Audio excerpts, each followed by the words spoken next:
What's up, guys? Today I want to talk about a subject that has to do with purchase. We've all made a lot of purchases in our life. We've all bought different things, but for different reasons. In other words, if one of us makes a choice to buy a specific product and someone else buys the exact same product, it doesn't necessarily mean that both people bought the same product for the same reason.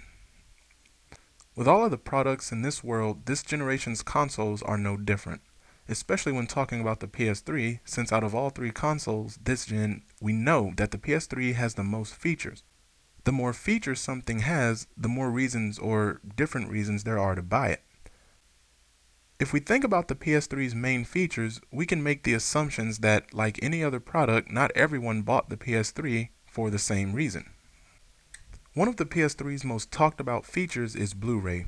This is a very nice feature for movies, which means that some people that bought a PS3 did so mainly for the Blu-ray player. But obviously, that's not all. It's also safe to say that another reason for people's purchases of the PS3 were because they were big fans of the PS1 and PS2, and I am guilty of being said fan. With the enjoyment of the PS1 and PS2, once the PS3 was announced, a lot of us got excited for the release of this product. Add to that the many exclusives, not at the PS3's launch of course, but the ones that began to pop up later, and that gave us an even bigger reason to get the PS3. However, what about the other reasons? What about the people that weren't really PlayStation fans, but just wanted to try a new product? Maybe from people that were big Nintendo fans and simply wanted to try out the PS3 and ended up liking it. Seems like a logical reason. But what about one of the most talked about reasons of all? Free online. When it comes to the Xbox 360, we know that it has one fault and one weakness. The fault we've all known and talked about since the beginning, RROD.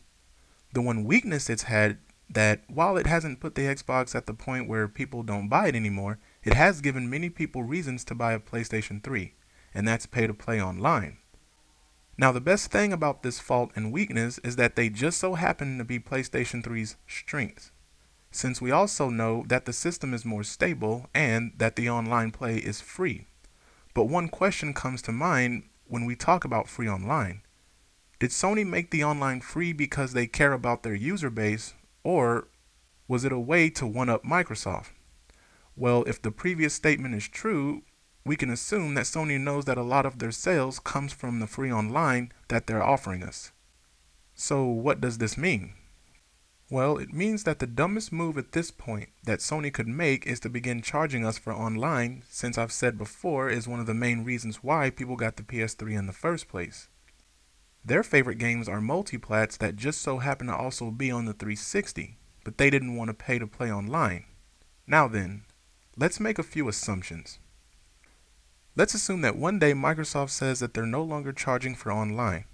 This means the people who originally wanted the 360 but didn't want to pay for online wouldn't care for the PS3 anymore.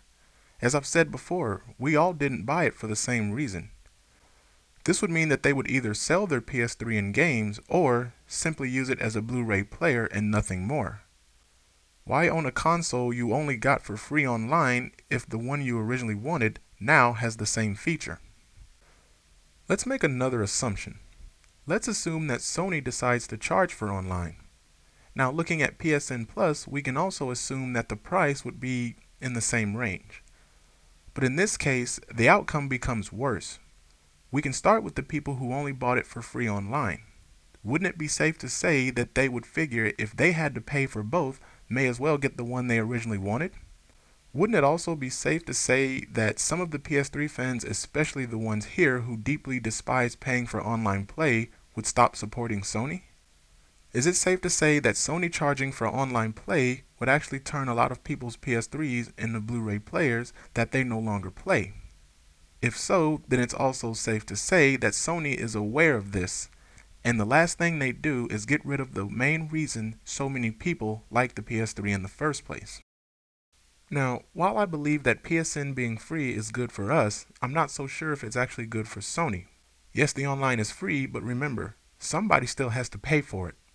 I only hope this doesn't end up affecting Sony, the PS3 portion, in a negative way in the future.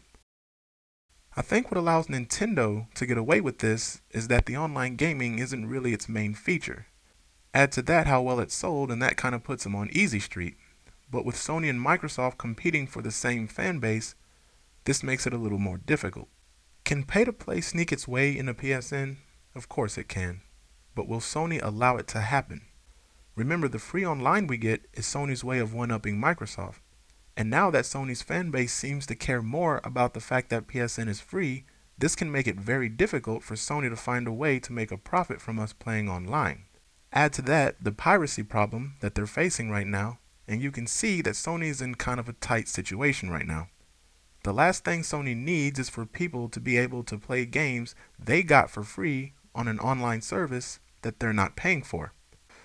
I don't know about you guys, but I like my PS3, and the last thing I want to happen is for Sony to have a reason to no longer develop or sell PS3s and end up going out of business for the gaming portion of the company.